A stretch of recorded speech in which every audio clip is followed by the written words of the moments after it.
नमस्कार प्रिय विद्यार्थियों, मैं आजाद कुमार एक बार फिर हार्दिक स्वागत करता हूं आपके अपने YouTube channel the academic education में।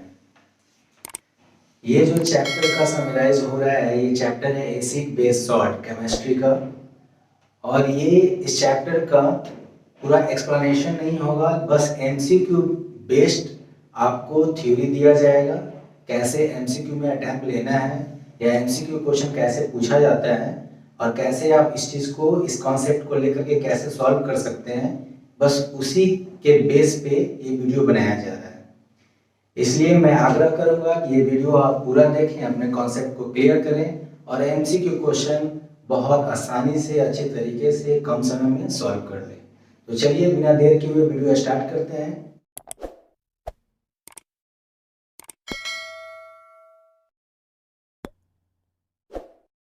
इस वीडियो में एसिड बेस सॉल्ट के चैप्टर का कॉन्सेप्ट दिया जा रहा है।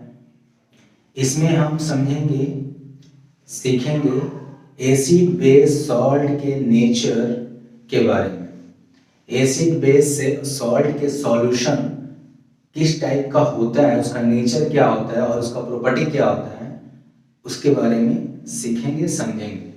ठीक है, तो सबसे पहले एसिड बेस सॉल्ट के बारे में जानने के लिए हम इंडिकेटर वर्ड का यूज करेंगे। इंडिकेटर्स, जिसका हिंदी होता है सूचक। इंडिकेटर्स दो तरह का होता है, एक होता है नेचुरल, एक होता है सिंथेटिक। तो बहुत सारा नेचुरल इंडिकेटर और सिंथेटिक इंडिकेटर का यूज करेंगे और हम एसिड बेस सॉल्ट, एसिड और बेस के क्लासिफिकेशन के बारे में जानेंगे और करेंगे, क्लासिफिकेशन करेंगे उसका कि एसिड का नेचर कैसा होगा, उसका बिहेवियर क्या होगा, और बेस का नेचर कैसा होगा, उसका बिहेवियर क्या होगा। तो चलिए देखिए, सबसे पहला है हमारा इंडिकेटर। इंडिकेटर, बहुत सारा इंडिकेटर यहाँ पे दिया गया है। पहला है लिटमस पेपर। पहले ही हम बता दिए हैं कि इसमें बहुत ज्यादा एक्सप्लेनेशन नहीं होगा, MCQ बेस्ड ही ये वीडियो बन रहा है और MCQ बेस्ड ही थ्योरी आपको दिया जाएगा। इसका एक्सप्लेनेशन वीडियो बहुत जल्द आने वाला है। जब एक्सप्लेनेशन वीडियो दिया जाएगा उसमें सारा चीज एक्सप्लेन किया जाएगा, क्योंकि एक ही वीडियो में इस पूरे चैप्टर को कवर करना है, स्पेशली जो टर्म 1 के जो एग्जाम देने वाले कैंडिडेट हैं उनके लिए बनाया जा रहा है। तो उसी बेस पे ये वीडियो बन रहा है। तो चलिए, इंडिकेटर में होते हैं litmus paper, methyl orange, phenolphthalein, turmeric और रेड कैबेज। तो ये सब इंडिकेटर का यूज करेंगे हम एसिड और बेस की क्लासिफिकेशन, एसिड और बेस के नेचर, उसके प्रॉपर्टी के को जानने में, उसके नेचर के को जानने में। तो लिटमस पेपर का यूज अगर हम एसिड सॉल्यूशन में अगर यूज लिटमस पेपर को अगर एसिड सॉल्यूशन में हम रखेंगे, हम पोर करेंगे और बेस सॉल्यूशन में पोर करेंगे, तब कुछ चेंजेज होगा। क्या चेंजेस होता है वो देख लीजिए। जब लिटमस पेपर का हम एसिड सॉल्यूशन और बेस सॉल्यूशन में उसको पोर करते हैं, उसको रखते हैं, तो देखेंगे क्या कि एसिड में वो इस कलर उसका रेड हो जाता है और बेसिक में उसका कलर ब्लू हो जाता है। ठीक है, लिटमस पेपर का एसिड में रेड कलर हो जाता है और बेस में अगर इसको हम डालेंगे तो इसका कलर ब्लू हो जाता है। ठीक है, MCQ के लिए बेस्ट ये वीडियो जा रहा है, इसलिए आप लोगों को देखना, बारीकी तरीके से देखना है, इस कॉन्सेप्ट को क्लियर करना है। ठीक है, लिटमस पेपर हो गया, रेड और ब्लू, एसिड में रेड और बेस में ब्लू। उसके बाद है मिथाइल ऑरेंज। मिथाइल ऑरेंज है, मिथाइल ऑरेंज ये हमारा लिटमस पेपर नेचुरल इंडिकेटर है। ये मिथाइल ऑरेंज फेनोल्फथालीन किस तरह का है, ये सिंथेटिक है, और टर्मरिक, रेड कैबेज और लिटमस जो है नेचुरल इंडिकेटर है। मिथाइल ऑरेंज का यूज अगर हम एसिड सॉल्यूशन में करेंगे, इसका भी कलर रेड हो जाएगा। ठीक है, और बेस में करेंगे तो इसका कलर येलो हो जाएगा।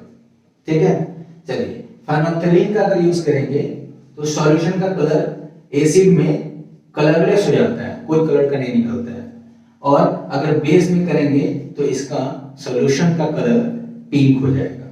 ठीक है, तो मिथाइल ऑरेंज में सॉल्यूशन कलर एसिड में रेड हो जाएगा और बेस में सॉल्यूशन का कलर येलो हो जाता है।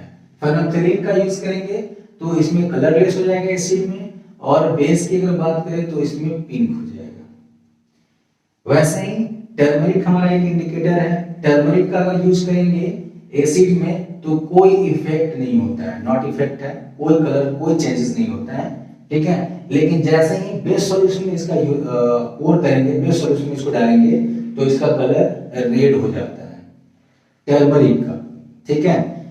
इसका एग्जांपल बहुत अच्छा है, जैसे शादी वगैरह में हल्दी वगैरह लग जाता है व्हाइट क्लॉथ पे, तो अगर उसको सर्फ वगैरह से डिटर्जेंट से अगर उसको हम साफ करते हैं तो वो कलर पीला से हट करके लाल हो जाता है, ठीक है।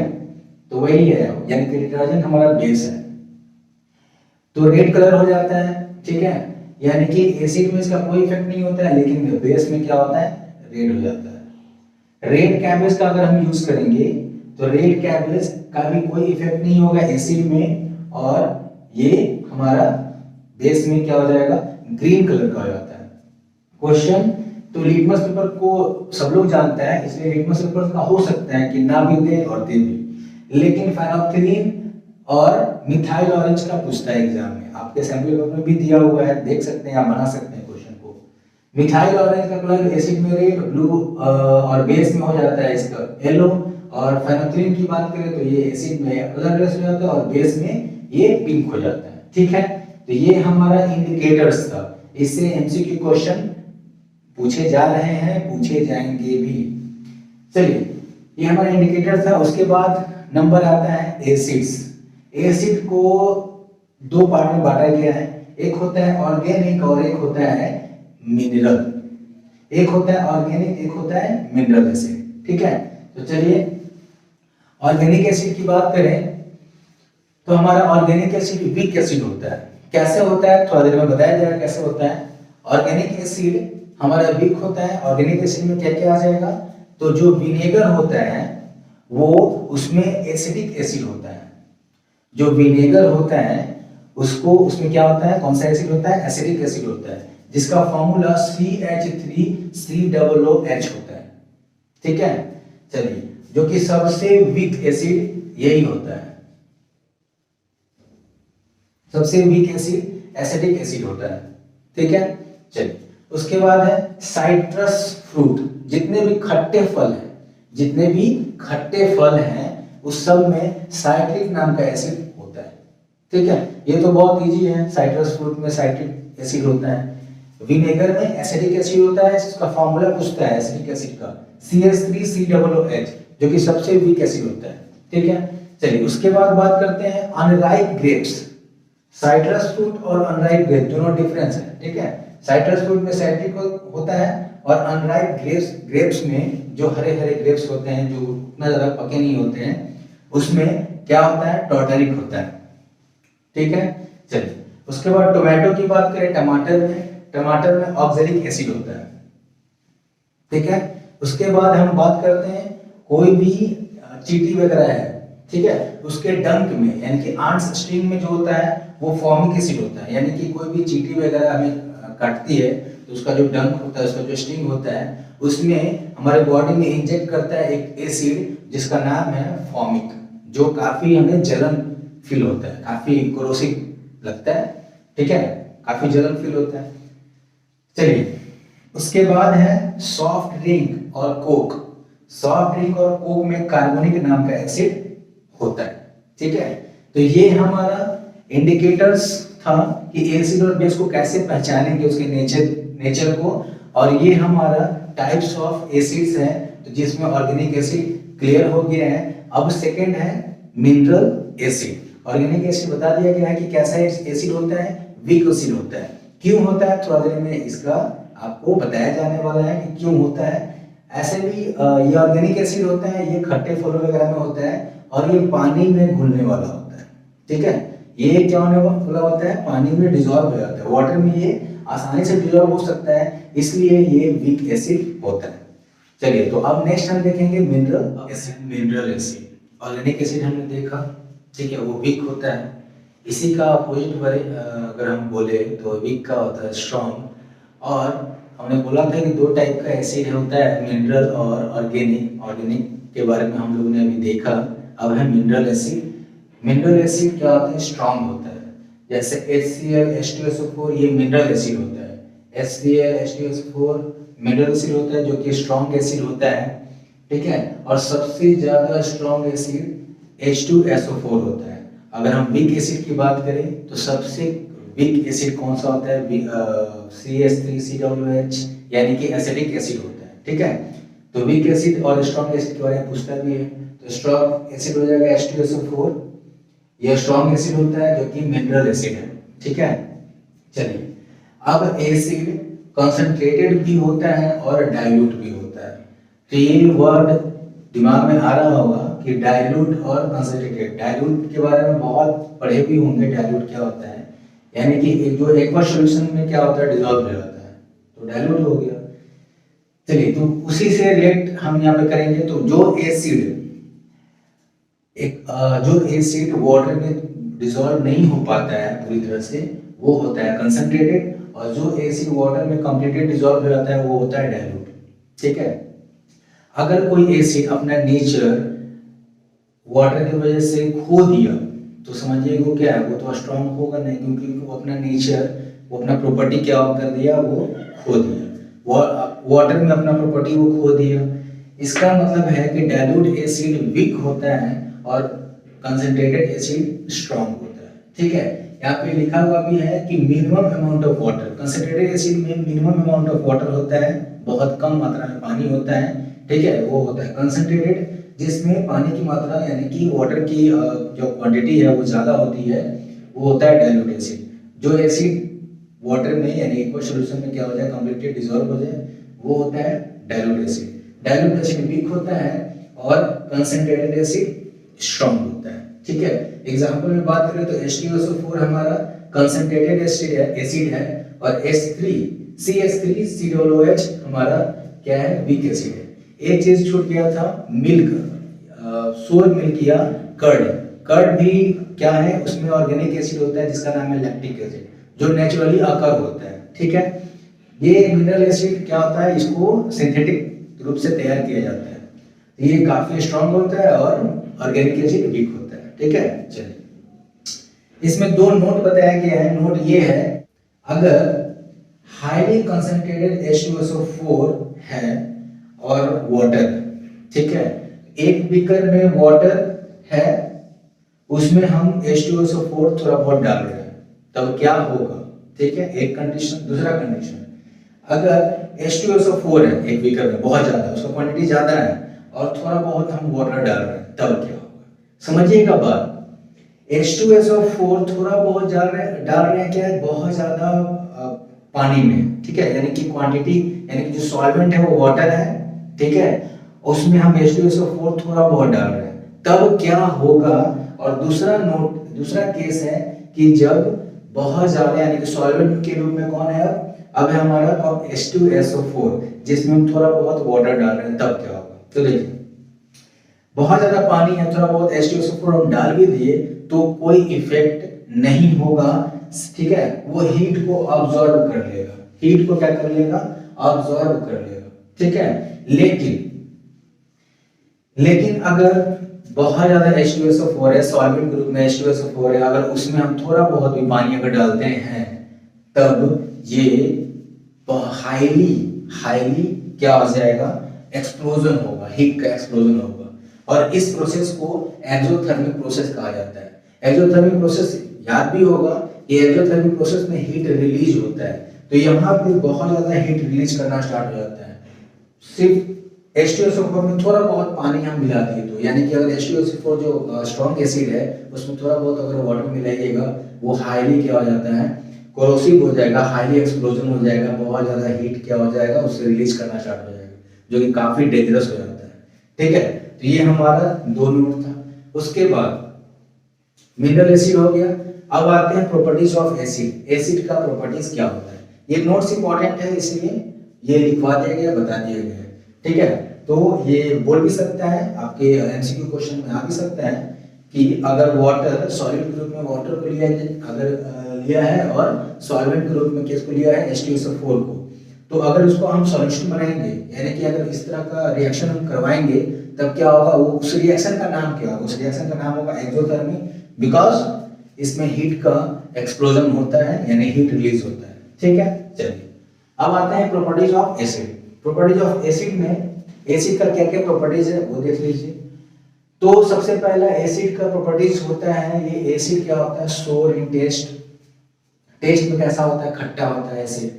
चलिए उसके बाद है इसका, इसमें कलर, ऐसा तो बहुत सारे इंडिकेटर का हम कलर देखे थे, एसिड में चेंज हो रहा था। फिलहाल एक का लिया गया एग्जांपल के रूप में कि ये लिटमस पेपर को ब्लू टू रेड कर देगा। ठीक है, ब्लू टू रेड कर देता है एसिड सॉल्यूशन में। ठीक है, चलिए उसके बाद इससे इलेक्ट्रिसिटी कंडक्ट होता है, इससे इलेक्ट्रिसिटी कंडक्ट होता है। इसका एग्जांपल आगे आने वाला है, क्यों होता है वो बताएं। प्रॉपर्टीज ऑफ एसिड में मैं ऐड करना चाहूंगा, इसमें 3 प्रॉपर्टीज हो गया था। फोर्थ प्रॉपर्टीज है, जब कोई स्ट्रॉन्ग एसिड है, ये किस टाइप का एसिड है, स्ट्रॉन्ग, स्ट्रॉन्ग एसिड जब मेटल से रिएक्ट करता है, ये मेटल है, कोई भी मेटल से जब स्ट्रॉन्ग एसिड रिएक्ट करता है तो सॉल्ट का फॉर्मेशन होता है और हाइड्रोजन गैस रिलीज होता है। जब स्ट्रॉन्ग एसिड मेटल से रिएक्ट करता है तो सॉल्ट बनता है और हाइड्रोजन गैस रिलीज होता है। एमसीक्यू में ऐसे ही पूछ देगा, एक रिएक्शन इस तरह से ऐसे देगा और बोलेगा कौन सा गैस इवैल्यूएट करता है, कौन सा गैस रिलीज होता है, तो हाइड्रोजन गैस रिलीज होता है। कब, जब स्ट्रॉन्ग एसिड मेटल से रिएक्ट करता है तब, और सॉल्ट का फॉर्मेशन होता है। ठीक है, कभी कभी रिएक्शन भी दे देता है, ऐसे रिएक्शन देगा और यहाँ पे डायगेस कर देगा, तो आपको इस रिएक्शन को बनाना होगा। तो देखिए जिंक है, इसको जिंक बोलते हैं, जिंक बन गया, आ गया SO4 के साथ जिंक सल्फेट, इसको बोलेंगे सल्फेट। ठीक है, ये हो गया जिंक सल्फेट जो कि सॉल्ट होता है, और क्या बच गया, हाइड्रोजन बच गया, हाइड्रोजन गैस बाहर निकल गया। ठीक है, उसी तरह से 5th नंबर प्रॉपर्टीज है कि जब मेटल कार्बोनेट, यहाँ पे मेटल अकेला था, यहाँ पे मेटल कार्बोनेट है, मतलब सोडियम कार्बोनेट, ये कार्बोनेट CO3 लग गया तो कार्बोनेट हो गया, SO4 लग गया तो सल्फेट हो गया, ये आपको याद रखना है। CO3 हो गया तो कार्बोनेट, SO4 हो गया तो सल्फेट। तो मेटल कार्बोनेट जब एसिड से, ये किस तरह का एसिड है, वीक एसिड है, ये वीक एसिड है, जब मेटल कार्बोनेट वीक एसिड से रिएक्ट कर रहा है तो सॉल्ट तो बनेगा, पक्का है। तो ये हमारा सॉल्ट बन गया, और क्या क्या और इसका प्रोडक्शन होता है, और होता है CO2 और H2O, यानी कार्बन डाइऑक्साइड गैस निकलेगा और वाटर मॉलिक्यूल्स का भी फॉर्मेशन होगा, वाटर मॉलिक्यूल भी फॉर्म होगा। ठीक है, और साथ ही साथ CO2 गैस निकलेगा। क्वेश्चन ऐसे भी पूछ सकता है कि कोई भी मेटल कार्बोनेट से जब एसिड, वीक एसिड तो नहीं बोलेगा, एसिड बोलेगा, एसिड अगर रिएक्ट करेगा तो क्या क्या फॉर्मेशन होता है, या कौन सा गैस का इवोल्यूशन होता है, यानी कौन सा गैस उससे रिलीज होता है। तो उससे ऑप्शन में हाइड्रोजन, ऑक्सीजन, CO2 ऐसे करके देगा, तो इससे CO2 गैस का इवोल्यूशन होता है, CO2 गैस यहाँ से रिलीज होता है। ठीक है, तो ये कार्बोनेट वाले में ऐसा था। ये रिएक्शन भी ऐसा भी रिएक्शन दे देगा बनाने के लिए, तो सॉल्ट का फॉर्मेशन होगा, तो Na और Cl सॉल्ट बन गया। ठीक है, कार्बोनेट में CO2 एक यहाँ पे जो गैस के फॉर्म में हो गया, और जो हाइड्रोजन और बच गया एक ऑक्सीजन, 2 हाइड्रोजन मॉलिक्यूल और एक ऑक्सीजन, तो बन गया वाटर। रिएक्शन करने के बाद एक चीज और ध्यान रखना है कि इसको बैलेंस भी करना है, बैलेंस में होना चाहिए। ये केमिकल इक्वेशन में बताया गया होगा बैलेंसिंग करने का। ठीक है, आप लोग जानते भी होंगे, पढ़े भी होंगे।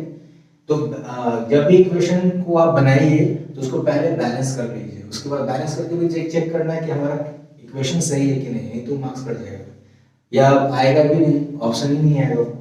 चलिए नेक्स्ट, एसिड और बेस जब रिएक्ट करता है तो सॉल्ट बनता है और वाटर बनता है। इसको न्यूट्रल रिएक्शन भी बोलते हैं। जब सॉल्ट पढ़ाया जाएगा तो उसमें बताया जाएगा। तो एसिड बेस, जब एसिड बेस के साथ रिएक्ट करता है तो सॉल्ट का फॉर्मेशन करता है और वाटर बनता है।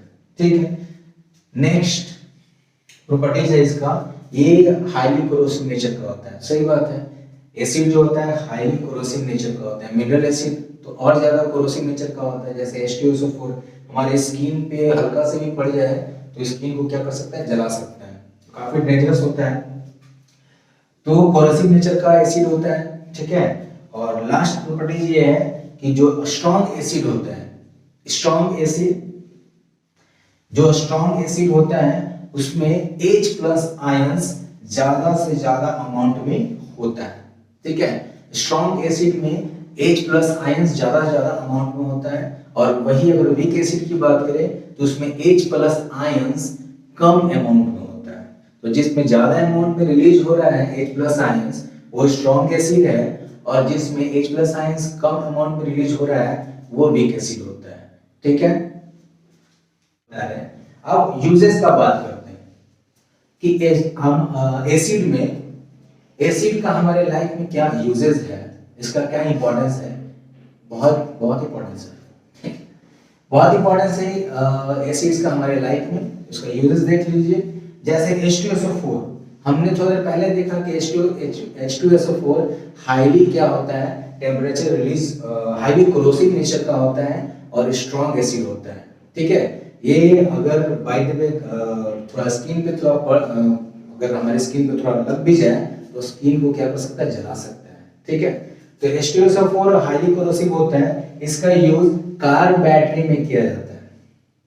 अभी थोड़ी देर पहले हम बोले कि इसका एसिड का प्रॉपर्टीज कंडक्ट इलेक्ट्रिसिटी, इलेक्ट्रिसिटी को कंडक्ट करना होता है।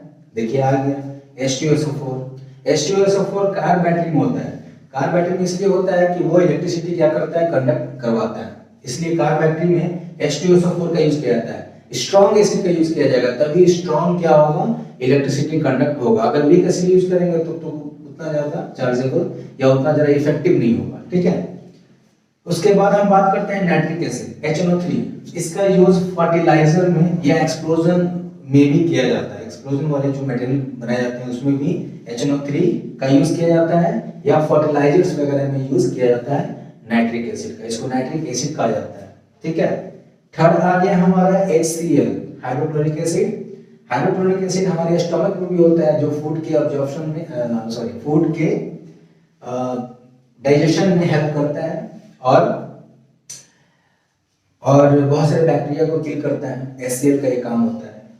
अब नॉर्मल HCl का और भी कुछ काम है जो बाहर, ये तो हमारे शरीर बॉडी के अंदर ऐसा होता है, ठीक है। तो बाहर में HCl का यूज किया जाता है। इसका यूज इसको यूज में लाया जाता है removing of the oxide from the steel. जो स्टील का जो ऑक्साइड होता है उसको हटाने में, ठीक है, उसको रिमूव करने में, स्टील से उसके ऑक्साइड्स को रिमूव करने में HCl का यूज किया जाता है, ठीक है।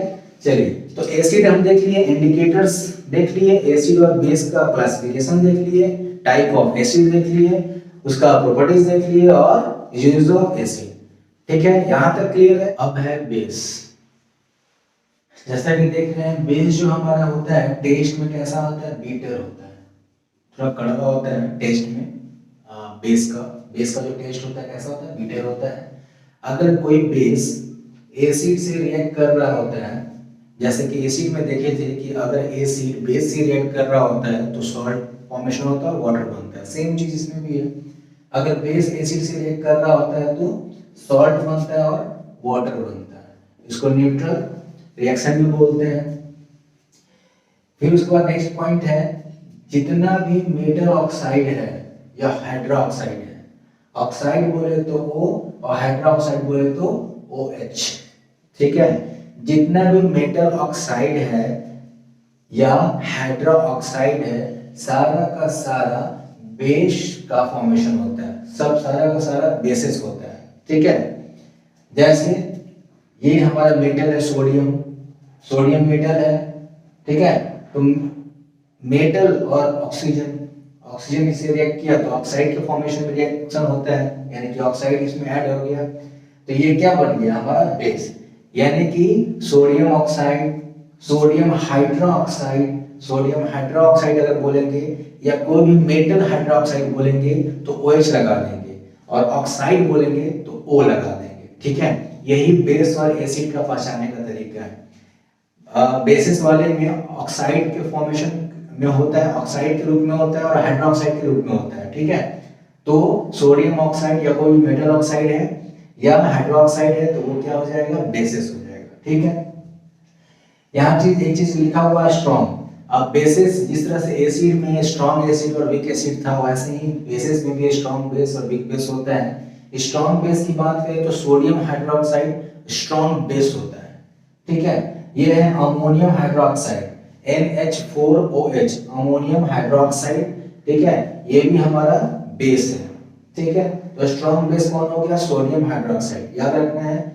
स्ट्रॉन्ग एसिड की बात करेंगे तो H2SO4, स्ट्रॉन्ग बेस की बात करेंगे तो NaOH यानी सोडियम हाइड्रोक्साइड। उसके बाद यहाँ पे एक नोट में चीज दिया हुआ है कि बेस और वाटर, यानी कि अगर बेस और वाटर का सॉल्यूशन बनता है, यानी कि अगर वो डिसॉल्व हो गया तो अल्कली का फॉर्मेशन होता है, अल्कली, उसमें उस सॉल्यूशन को हम बोलेंगे अल्कली है, ठीक है। वो अल्कली यानी कोई भी बेस अगर वाटर में डिसॉल्व हो गया तो उसको क्या बोलेंगे, वो अल्कली है, ठीक है। चलिए अभी हम जिक्र कर रहे थे स्ट्रॉन्ग बेस के बारे में, ठीक है, और वीक बेस के बारे में। तो स्ट्रॉन्ग बेस में हाइड्रा ऑक्साइड का क्वांटिटी जो होता है वो ज्यादा होता है। हाइड्रा ऑक्साइड यानी OH माइनस आयंस, प्लस नहीं है, OH यहाँ पे माइनस है। OH माइनस आयन जो होता है वो ज्यादा से ज्यादा रिलीज होता है किसमें, स्ट्रॉन्ग बेस में, ठीक है। वही सेम उसका अपोजिट कि वीक बेस का कैसे होगा, इसका मतलब उसमें OH माइनस आयन जो होगा कम रिलीज होगा। अगर OH माइनस आयन ज्यादा रिलीज होगा तो स्ट्रॉन्ग बेस होगा, अगर OH माइनस आयंस कम रिलीज होगा तो वो वीक बेस होगा, ठीक है। एग्जांपल में अगर हम देखें तो सोडियम हाइड्रोक्साइड, अभी तो पहले जिक्र हो चुका है, सोडियम हाइड्रोक्साइड क्या होता है, स्ट्रॉन्ग बेस होता है। सोडियम हाइड्रोक्साइड स्ट्रॉन्ग बेस है और KOH पोटेशियम हाइड्रोक्साइड भी स्ट्रॉन्ग बेस है, लेकिन सबसे ज्यादा स्ट्रॉन्ग क्या होता है, सोडियम हाइड्रोक्साइड होता है। वीक बेस की बात करें तो अमोनियम हाइड्रोक्साइड होता है, कैल्शियम हाइड्रोक्साइड होता है, मैग्नीशियम हाइड्रोक्साइड होता है, ठीक है। हाइड्रोक्साइड इसमें भी लगा है उसमें भी लगा हुआ है, लेकिन ये वीक है और वो क्या है, स्ट्रॉन्ग है। इसका कारण ये है कि उसमें OH माइनस आयंस का क्वांटिटी ज्यादा है और इसमें वीक वाले में OH माइनस आयंस का क्वांटिटी कम है। तो ये बेस हो गया इसका, स्ट्रॉन्ग और वीक आप देख लिए। अब आते हैं प्रॉपर्टीज। प्रॉपर्टीज बहुत सिंपल है बेस का। सबसे पहला तो पहले ही बता दिया गया कि इसका टेस्ट कैसा होता है, बिटर होता है, ठीक है। सेकेंड, आप इंडिकेटर में पढ़ चुके हैं कि बेस में रेड लिटमस पेपर क्या होता है, ब्लू में कन्वर्ट हो जाता है। थर्ड, सेम एसिड जैसा ये भी इलेक्ट्रिसिटी कंडक्ट करता है, बेसिस भी। इसको अगर हम टच करेंगे तो काफी सॉफ्टी होता है, काफी मुलायम होता है, ठीक है। अगर बेस और एसिड को अगर मिक्स करेंगे तो सॉल्ट और वाटर बनता है, जैसे कि पहले आप देख चुके हैं। अगर बेस को मेटल से, जैसे एसिड में मेटल से रिएक्शन हो रहा था तो देख रहे थे कि क्या प्रोडक्ट बन रहा था, वैसे ही बेस भी मेटल से रिएक्ट होता है। जब बेस मेटल से रिएक्ट होता है तो सेम ही चीज, एसिड अगर मेटल से रिएक्ट होता है तो सॉल्ट बनता है, हाइड्रोजन गैस रिलीज होता है। सेम ही यहाँ पे भी है, बेस अगर मेटल से रिएक्ट हो रहा है तो सॉल्ट बन रहा है और हाइड्रोजन गैस रिलीज हो रहा है, ठीक है। इसमें कोई कंफ्यूजन ही नहीं है। आपको जब भी क्वेश्चन दे देगा कि एसिड जो है स्ट्रॉन्ग एसिड और स्ट्रॉन्ग बेस, कोई भी मेटल से रिएक्ट होता है तो सॉल्ट तो बनेगा, सॉल्ट बनेगा, कौन सा गैस निकलेगा, हाइड्रोजन। फिर भी अगर याद ना हो तो रिएक्शन में देख लीजिएगा कैसे रिएक्शन हो रहा है, क्या बाहर निकलेगा, ठीक है। चलिए उसके बाद अगर वीक बेस की बात करें, कैल्शियम हाइड्रोक्साइड वीक बेस है। अगर ये नॉन मेटल से रिएक्ट करेगा, एसिड में मेटल सिर्फ था, नॉन मेटल नहीं था, अगर ये नॉन मेटल से रिएक्ट करेगा तब क्या होगा, नॉन मेटल से रिएक्ट करेगा तब भी क्या होता है, कैल्शियम कार्बोनेट यानी कि सॉल्ट का फॉर्मेशन होता है और वाटर क्या होता है, बनता है, वाटर का भी फॉर्मेशन होता है। इसके प्रोडक्ट में वाटर भी आता है, ठीक है। तो क्या वीक आपका हो जाएगा, क्या वीक हो जाएगा आपका बेस जो रिएक्ट कर रहा है किससे, नॉन मेटल से, तो सॉल्ट बन रहा है और वाटर बन रहा है, ठीक है। अब है यूजेस बेसिस का यूजेस क्या है? तो यूजेस है सोडियम हाइड्रोक्साइड। सोडियम हाइड्रोक्साइड क्या है? हमारा स्ट्रॉन्ग बेस है, स्ट्रॉन्ग बेस है सोडियम हाइड्रोक्साइड। इसका यूज किया जाता है मैन्युफैक्चर ऑफ सोप या पेपर, यानी कि साबुन बनाने और पेपर बनाने में सोडियम हाइड्रोक्साइड का यूज किया जाता है। काफी इंपॉर्टेंट है सोडियम हाइड्रोक्साइड का मैन्युफैक्चर करके, ऐसे करके एमसीक्यू में पूछ भी सकता है, ठीक है। सैंपल पेपर में देखिएगा, ऐसा क्वेश्चन मिल जाएगा आपको। तो सोडियम हाइड्रोक्साइड का यूज किया जाता है मैन्युफैक्चर ऑफ पेपर या मैन्युफैक्चर ऑफ सोप, ठीक है। नेक्स्ट है कैल्शियम हाइड्रोक्साइड, जिसको स्लेक्ट लाइम भी कहते हैं। कैल्शियम हाइड्रोक्साइड जिसको हम स्लेक्ट लाइम भी कहते हैं। तो कैल्शियम हाइड्रोक्साइड को स्लेक्ट लाइम कहते हैं और इसका यूज किया जाता है मैन्युफैक्चर ऑफ ब्लीचिंग पाउडर। ये इंपॉर्टेंट है, ब्लीचिंग पाउडर। खैर ब्लीचिंग पाउडर के बारे में आएंगे आगे। ब्लीचिंग पाउडर में यूज, इसको बनाने में यूज किया जाता है किसका? कैल्शियम हाइड्रोक्साइड का, ठीक है। चलिए, जिसको स्लेक्ट लाइम भी बोलते हैं, स्लेक्ट लाइम का यूज किया जाता है किस चीज में? ब्लीचिंग पाउडर बनाने में, ठीक है। उसके बाद है मैग्नीशियम हाइड्रोक्साइड। मैग्नीशियम हाइड्रोक्साइड का यूज किया जाता है एंटा एसिड के रूप में।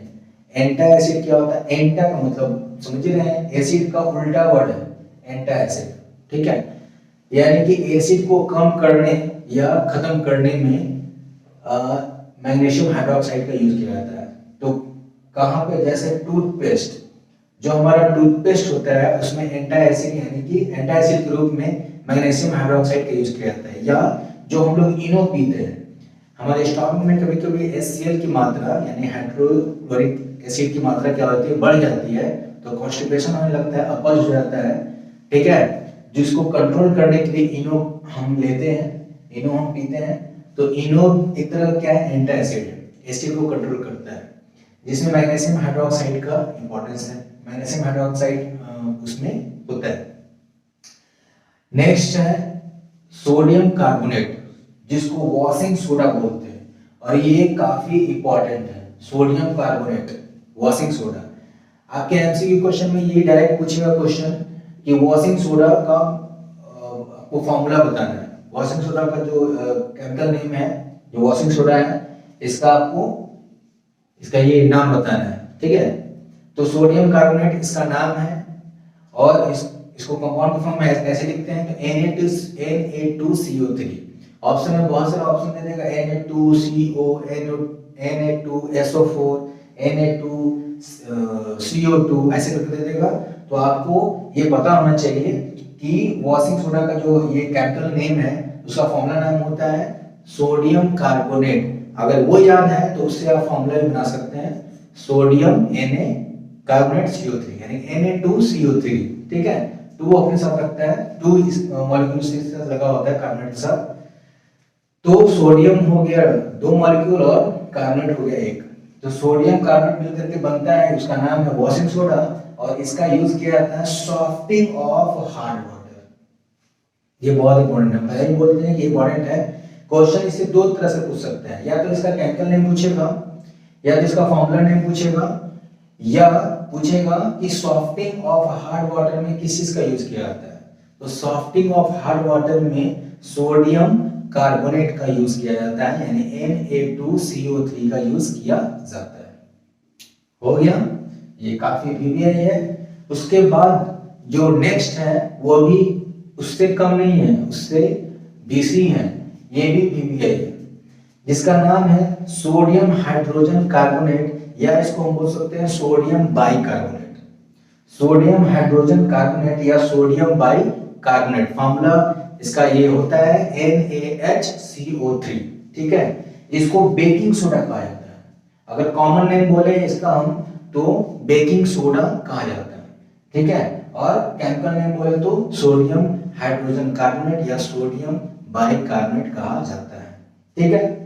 चलिए, इसका यूज किया जाता है, ये नॉर्मल है, ये भी एंटी एसिड के रूप में यूज होता है। साथ ही साथ फायर एक्सटिंग्विशर के में भी इसका यूज किया जाता है। फायर एक्सटिंग्विशर जो होता है, जो आग बुझाने वाला होता है, उसमें सोडियम हाइड्रोजन कार्बोनेट उसमें क्या किया जाता है? रखा जाता है, ठीक है। उसमें उसका यूज होता है ताकि वो CO2 गैस को क्या कर सके, वो बाहर रिलीज कर सकते, ज्यादा रिलीज कर सके। इसलिए सोडियम हाइड्रोजन कार्बन का यूज किया जाता है फायर एक्सटिंग्विशर में। ठीक है, तो ये दोनों इंपॉर्टेंट देख लिए, बोले हैं कि दोनों क्या है, बहुत ज्यादा इंपॉर्टेंट है। तो वॉशिंग सोडा का यूज किया था, softening of hard water. Washing soda का केमिकल नेम बोलेंगे तो सोडियम कार्बोनेट होता है Na2CO3। अगर बेकिंग सोडा का बोलेंगे तो सोडियम हाइड्रोजन कार्बोनेट या सोडियम बाइकार्बोनेट बोलते हैं, NaHCO3 होता है।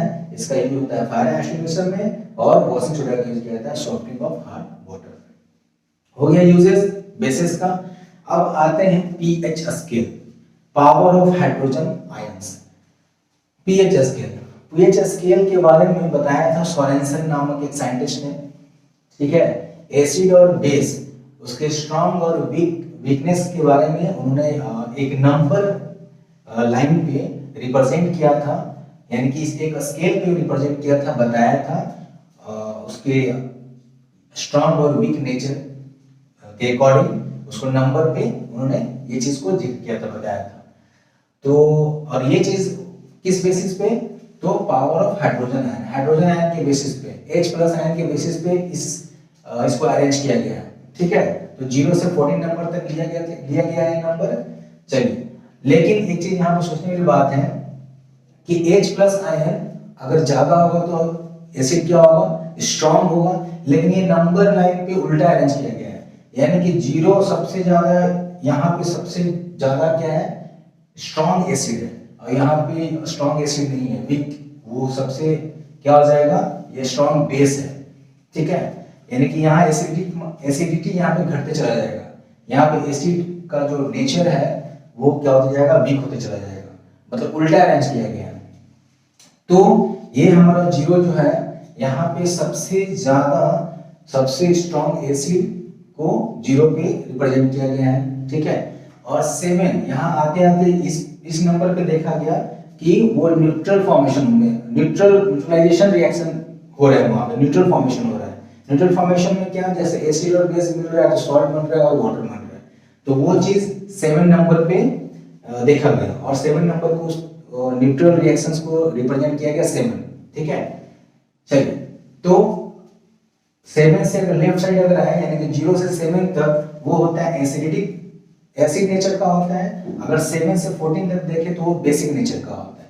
अब एसिड और बेस में देखेंगे कि उसमें भी तो हम क्लासिफाई किए थे, उसमें भी पार्ट में बांटे थे, स्ट्रॉन्ग और वीक में। तो स्ट्रॉन्ग एसिड कितने डिफरेंस पे होगा और वीक कितने पे होगा वो देखना है। तो 0 से 3 तक, 0 से 3 तक स्ट्रॉन्ग एसिड होता है। ठीक है, और फिर 3 तक और 4 से 7 तक वीक एसिड होता है। यानी धीरे धीरे, पहले ही बता चुके हैं कि धीरे धीरे क्या होता है, एसिड का जो पावर है वो घटते चला जाता है, यानी कि H प्लस आयन धीरे धीरे क्या होता है, सब में कम होते चला जाता है। सबसे ज्यादा H प्लस आयन यहाँ पे होता है। ठीक है, तो ये हो जाएगा स्ट्रॉन्ग एसिड और ये हो जाएगा वीक एसिड। हाँ, एसिड का हो गया। अब बेस, बेस में सेम चीज है। अगर यहाँ जैसे जैसे अब यहाँ से हम दूर जा रहे हैं, तो एक चीज ये बताइए हमको, H प्लस आयन यहाँ पे घटते जा रहा है, सबसे ज्यादा H प्लस आयन यहाँ पे है, तो स्ट्रॉन्ग एसिड ये होगा। ठीक है, प्रॉपर्टी में बताया गया कि H प्लस आयन अगर ज्यादा होगा तो उसका एसिड क्या होगा, स्ट्रॉन्ग होगा। वो बेस नहीं होता है, वो क्या होता है, एसिड होता है। बेस कौन सा स्ट्रॉन्ग होगा, जिसमें OH माइनस आयन ज्यादा होगा। ठीक है, तो यहाँ तक अभी H प्लस आयन आया, धीरे धीरे OH माइनस यहाँ से क्या होने लगा, रिलीज होने लगा। तो सबसे ज्यादा रिलीज OH माइनस आयन कहाँ होगा, OH माइनस आयन सबसे ज्यादा रिलीज यहाँ पे 14 पे होगा। इसका मतलब ये क्लियर है कि 11 से लेकर के 14 तक OH माइनस आयंस ज्यादा रिलीज होगा। इसका मतलब 11 से लेकर 14 तक का जो नंबर है वो स्ट्रॉन्ग बेस को रिप्रेजेंट करेगा। ठीक है, और 7 से लेकर के 10 तक जो नंबर है वो वीक बेस को रिप्रेजेंट करेगा, क्योंकि यहां से अगर OH माइनस आयन रिलीज होना स्टार्ट ही हुआ, ठीक है, तो धीरे धीरे हुआ, और यहाँ 10 के बाद आते आते वो रिलीज क्या होने, ज्यादा रिलीज होने लगा, यानी OH माइनस आयंस ये सब के पास जो भी कंपाउंड होगा वहां पे OH माइनस आयंस उसके पास ज्यादा होगा। ठीक है, इसलिए ये 11 से लेकर के 14 तक का जो नंबर रिप्रेजेंट करता है वो स्ट्रॉन्ग बेस को रिप्रेजेंट करता है, और 7 से लेकर के 10 तक यानी 8 से 10 तक का जो नंबर है वो रिप्रेजेंट करता है वीक बेस को। सेम चीज 4 से लेकर के 6 तक अगर नंबर रिप्रेजेंट करता है वो किसको करता है वीक एसिड को, और 0 से लेकर के 3 तक वो नंबर रिप्रेजेंट करता है स्ट्रॉन्ग एसिड को।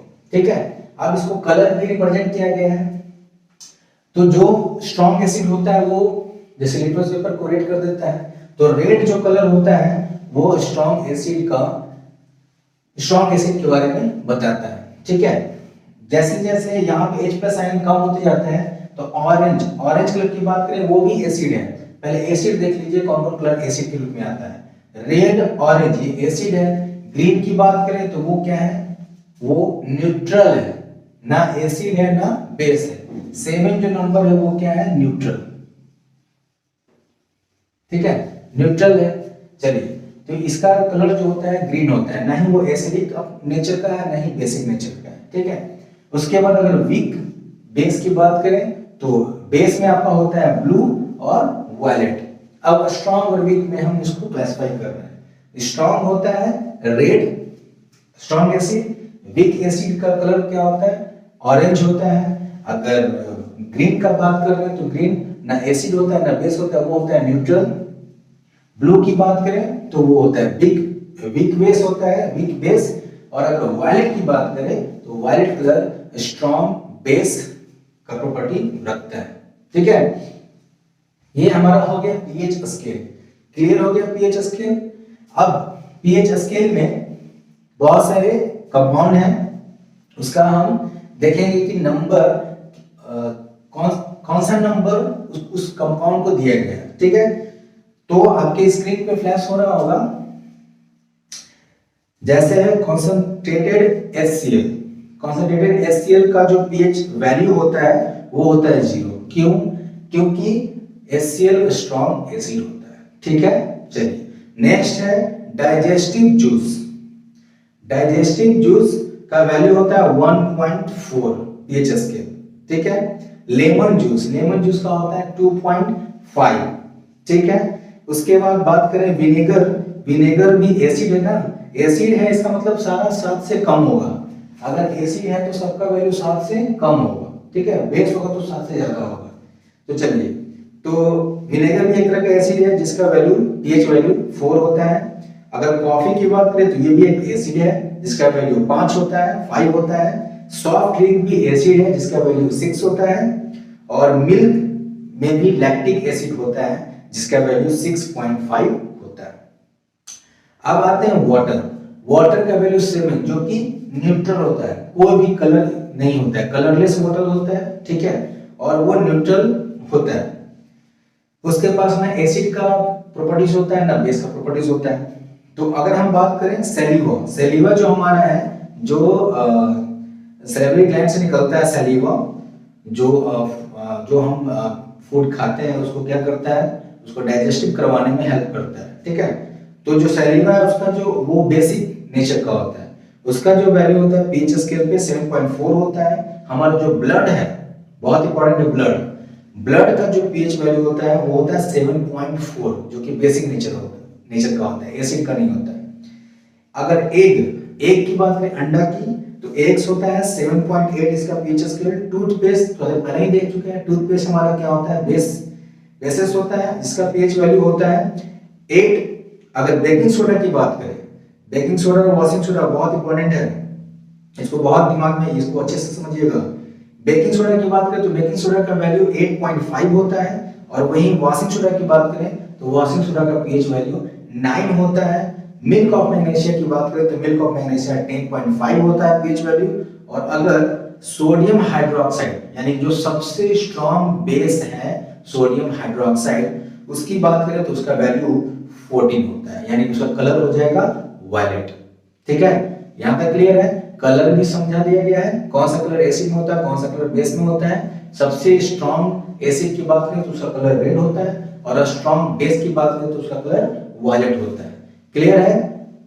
अभी तक का जितना कॉन्सेप्ट दिया गया है, ये आस्था और उम्मीद और विश्वास भी है कि आप सभी को समझ में आ गया होगा, और इस कॉन्सेप्ट के बेसिस पे आप अपने सैंपल पेपर क्वेश्चन बैंक को सॉल्व कर सकते हैं। ठीक है, और मैंने स्टार्टिंग में ये जिक्र किया था कि मैं ये वीडियो कंप्लीट एक ही वीडियो में सारे सॉल्यूशन सारा एक्सप्लेनेशन रहेगा, लेकिन ये वीडियो बहुत लंबा होने जा रहा था, जिसकी वजह से इसको 2 पार्ट में ये आने वाला है। तो ये फर्स्ट पार्ट ये हो गया और सेकेंड पार्ट बहुत जल्द आने वाला है, ठीक है। तो मैं ये उम्मीद रखूंगा आपसे कि यहाँ जितना कॉन्सेप्ट दिया गया है, इस कॉन्सेप्ट को लेकर के आप अपने एमसीक्यू सॉल्व कर सकते हैं, सैम्पल पेपर सॉल्व कर सकते हैं। प्रॉब्लम होगा तो आप कमेंट कर सकते हैं, उस प्रॉब्लम्स को हम लोग की तरफ से पूरी तरह सॉल्यूशन देने का प्रयास किया जाएगा। तब तक आप वीडियो में बने रहें। Thank you. जय हिंद।